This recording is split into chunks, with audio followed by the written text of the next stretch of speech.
Yeah, so tonight I want to discuss the Muslim Metaphysician versus Jackson Hinkle. And I wasn't very familiar with the Muslim Metaphysician before he went on to the Patrick Bet David podcast with Daniel Hakikachu, also one of my favorite speakers of this time. But I've also began listening to Jackson Hinkle. And Jackson Hinkle, he is a non-Muslim Christian guy who discusses the Israel-Palestine issue extensively, and he raises the most awareness on Twitter for Israel-Palestine because he is the number 3 or so account on Twitter/X.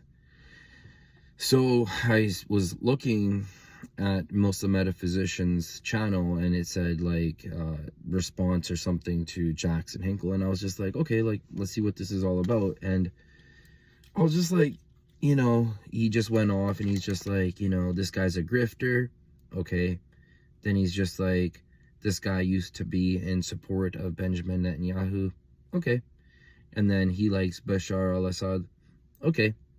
And stuff like that, just like discussing his past, discussing who he is, and that he's a grifter and that he's not who he says he is.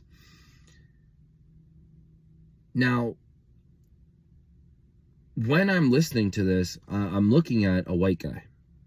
I'm looking at a white guy who I just get the vibe, maybe I'm wrong, maybe I don't know, I get the vibe that this Muslim Metaphysician guy is a revert, is someone who has accepted Islam. And for him to be irate at Jackson Hinkle, besides raising red flags, because why would you go for the throne when the guy has one of the hugest followings on Twitter, which is undisputable?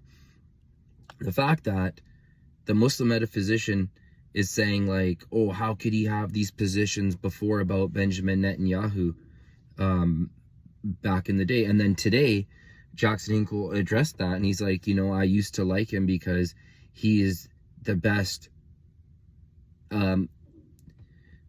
In summary, what Jackson Hinkle meant was that, and this is true, whether you want to admit it or not, that for the Muslim community and for the Ummah, Benjamin Netanyahu has been one of the best people to bring up our faith, our Iman. He has restored hope. He has brought more people to Islam from the beginning of his campaign.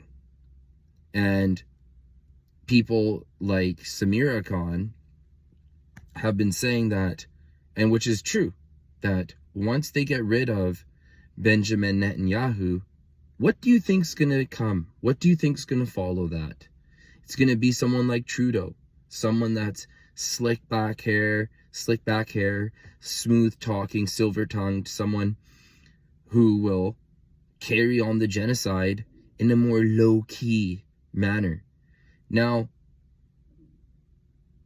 what I want to say is that I have a tough time with someone being this upset with a non-believer and questioning his loyalty, questioning this, questioning that. Number one, there is no prophet on the planet right now. There is no real prophet on the planet right now that we could say, oh, this guy's speaking the true words of Allah right now.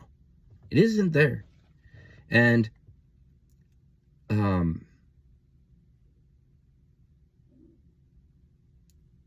if you want to hate on his past, look at the events of 2023 in the sense that the biggest convert of 23 was Andrew Tate. Andrew Tate accepted Islam, and everyone turned the eye. Everyone said that's okay. That's all right. It's all good. That's who you were before. So to expect a non-Muslim brother to hold positions that do make China look good, do make Iran look good, and for this guy to get that mad at a non-Muslim raises my red flag. Also, didn't Umar ibn al-Khattab want to kill the Prophet, peace be upon him, coming with such anger and hostility, and he accepted Islam? Don't you think maybe it would be the time to extend an olive branch to someone who's helping your cause?